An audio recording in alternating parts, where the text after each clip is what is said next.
이렇게 국방비를 엄청나게 증가시키는 건 언젠가는 대만을 무력으로라도 통일을 하고자 하는 생각이 있는 건지. 이번에 양회에서도 이 국방비에 연관을 해서 봐야 될 게 대만에 대한 를 이야기할 때 평화라는 단어가 많이 사라졌다. 예비군에 대해서 네. 전쟁 태세 준비를 강화해라.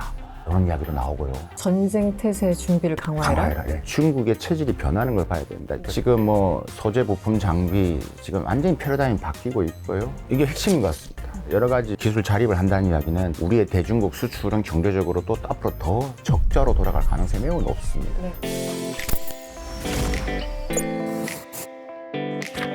안녕하세요. 이승원입니다. 지난 회에 이어서 오늘은 중국 국방 예산 증액에 대해서 전문가와 함께 이야기 나눠보도록 하겠습니다. 교수님 어서 오세요. 맞습니다. 네.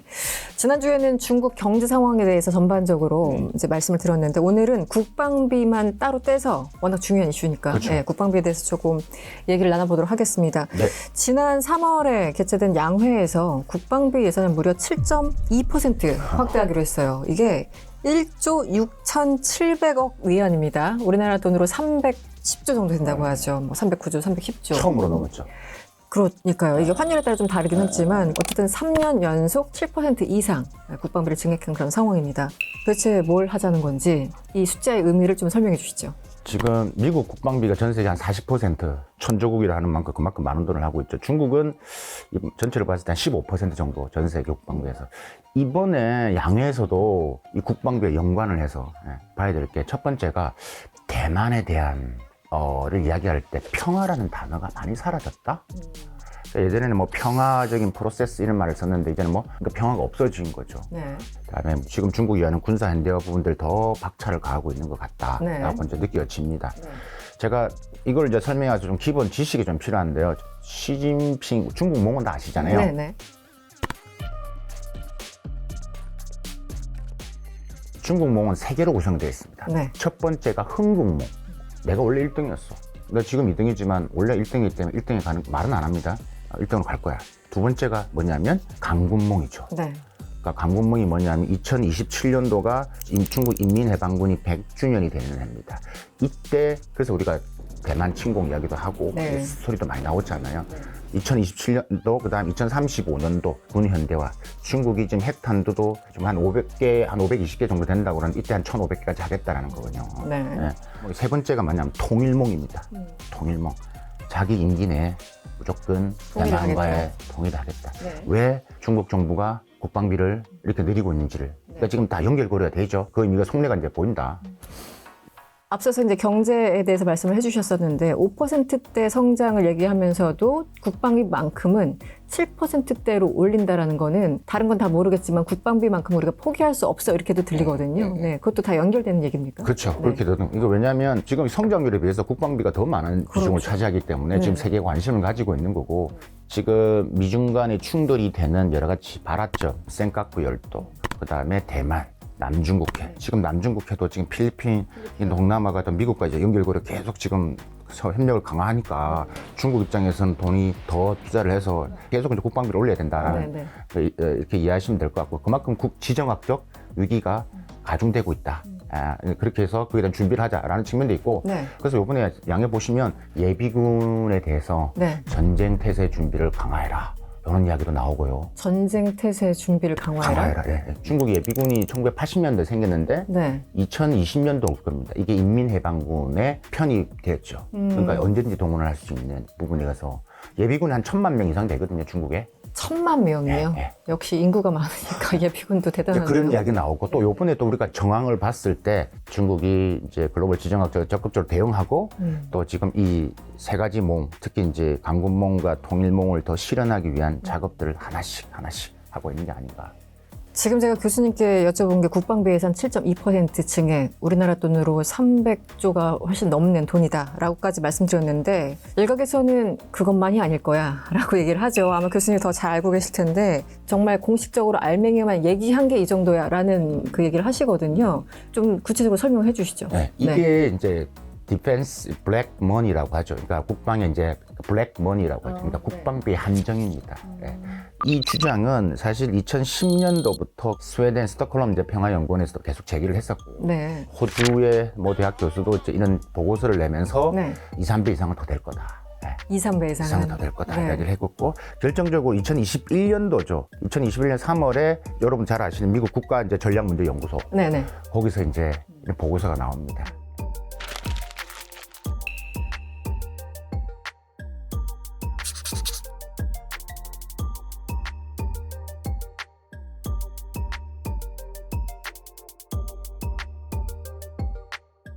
근데 실제적으로 봐도 저 합리적인 말씀 추정이 되는 게 사실 중국 국방비는 크게 대외적으로 공부 이야기하는 것은 세 가지를 이야기하면 첫 번째가 이제 국방 인력비, 이제 군인들 관련된. 네. 그다음 두 번째가 훈련 유지비.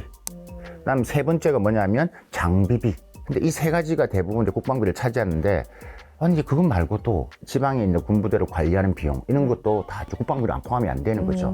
그다음에 각종 R&D 비용 있죠. 그다음에 뭐 우주 프로그램. 지금 우주군 부분에서 앞으로 이제 우주 전쟁이라 해서 우주군 비용도 이건 또 별도의 또 산업으로 지금 보고 이야기를 하고 있기 때문에 그러니까 뭐 등등등등 그러니까 이런 것들이 뭐 꽤 많다. 올해 발표된 미국과 중국과 비교했을 때 국방비만 한 뭐 훨씬 많죠. 네네. 근데 실제적으로는 훨씬 한 1.5배 훨씬 더 이 숨어 있는 블랙머니가 있어서 될 거다. 네. 그래서 정리하면 어쨌든 7.2% 증액이라고 하지만 그건 숫자에 불과하고 실질적으로 지방정부, R&D 그리고 하나하나 따져보면 국방비가 엄청나게 증가했을 것이다. 네, 그래서 그리고- 미국이 우려할 수준이다.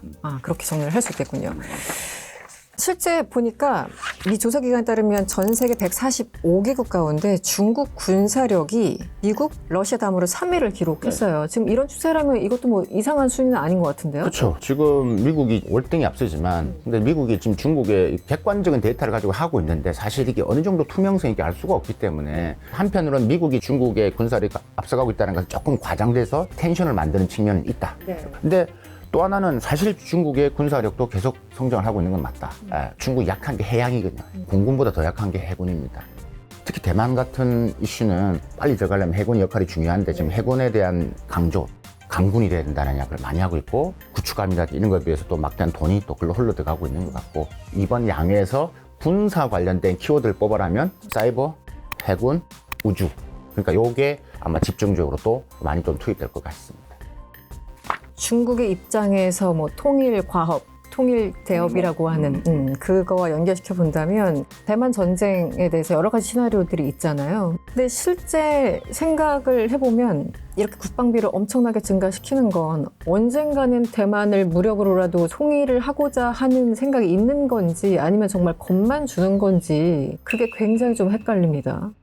일단 이번 양회에서 제가 앞에서 말씀드렸다시피 평화라는 단어가 많이 줄어들었다. 그래서 평화적인 프로세스가 아니라 조국 통일 대업 이런 단어로 바뀌었다라는 거. 그 다음에 말씀드렸던 이 통일몽, 그러니까 2027년도가 자꾸 대두되는 이유도 인민해방군의 명령, 시진핑 주석이 사연임으로 가는 그 과도기에 있거든요. 근데 그때 하기 쉽지 않은 게 이미 미 인도태평양 사령관이 그걸 지금 미국 청문회에서 이야기를 했기 때문에 그걸 이슈화 시키는 거기 때문에 그건 이제 하지 말라는 이야기거든요. 우리가 지켜보고 있다. 이러기 때문에. 그러니까 중국 입장에서는 이제 과시하는 측면이 크고 일단 겁을 주는 측면이 크다라고 보여지고요. 실제적으로 이제 할 것이냐에 대한 부분에서는 결코 중국 입장이 쉽지는 않아 보입니다. 48시간 이내 만복이 되지 않는 이상 여러 가지 리스크가 너무 크기 때문에 워게임이라고 하죠. 미국 내에서 최근에 나온 워게임의 자료를 보시면요. 미국이 이깁니다. 결과적으로 이기는 걸로 나오는. 그러나 네. 미국이 내상이 엄청 큽니다. 그러니까 우리가 상호 확증 파괴라고 하죠. 핵무기 부분에서 글로벌 지정이 안 되니까 서로가 다 죽는다는 거죠. 결국은. 그렇기 때문에 쉽지는 않다. 근데 이게 또 지도자의 또 생각에 따라 또 바뀌는 거고. 그러니까 우리가 러시아 푸틴을 보면 설마 21세기에 저렇게 무력 침공을 한다고 하는데 진짜 했잖아요. 그러니까 물론 이제 시진핑 걸 보고 있을 거예요. 교훈을 얻고 있겠죠. 했을 때 뭐 한 72시간 만에 혹은 일주일 만에 뭐 우크라이나를 한다고 했는데 사실 안 되고 지금 2년 이상. 그렇지. 네. 정리를 하면 뭐 2027년을 미국 쪽에서도 심지어 예상하는 발언도 있었지만 그것은 어쨌든 그냥 전망이었을 뿐이고 지금 중국 시진핑 입장에서는 여러 가지 고려를 하겠지만 대만을 무력으로 침공하는 거는 당분간은 생각하기 좀 어려운 옵션이다. 라고 정리해도 될까요? 72시간이든 짧은 시간에 일주일 안에든 이걸 할 수 있는 시나리오가 확고히 정리되지 않는 이상은 저는 가능성이 매우 낮다로 이제 판단이 됩니다. 양회 이후에 결국은 중요한 건 우리는 무엇을 바라봐야 되는가, 우리는 어떻게 대응을 해야 되는가잖아요. 지정학적으로 중국과 워낙 뭐 가까이 있으니까요. 앞으로 우리 정부는 어떤 것을 좀 염두에 둬야 될까요?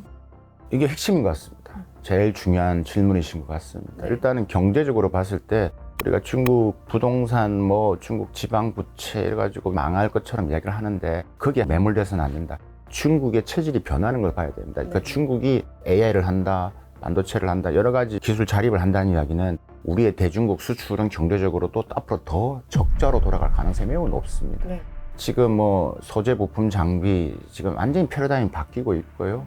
뭐 바이오 산업도 몇 개 기술 영역 빼고는 지금 중국이 워낙 많은 R&D를 투자하고 있기 때문에 이 말은 제가 아니라 많은 현업에 계신 분들과 제가 소통을 하고 같이 이야기한 겁니다. 네. 때문에 그거에 대한 준비를 해야 된다. 그게 지금 빠른 급한 거다.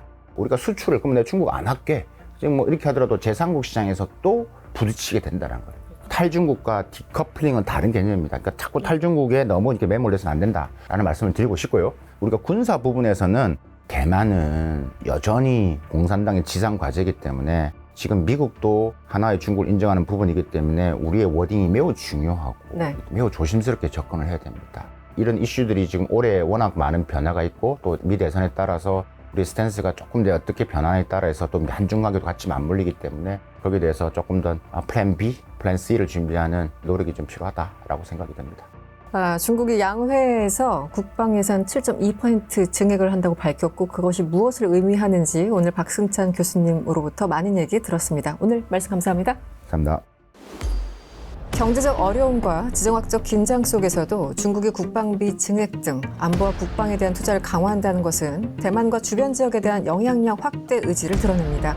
이는 주변 국가와의 관계를 긴장시키는 만큼 전 세계 안보 균형에도 영향을 미치겠죠. 변화하는 글로벌 안보 환경 속에서 우리는 어떠한 대응과 전략을 마련해야 할지 고민이 필요한 시기입니다. 월드 클로즈업 이승환이었습니다.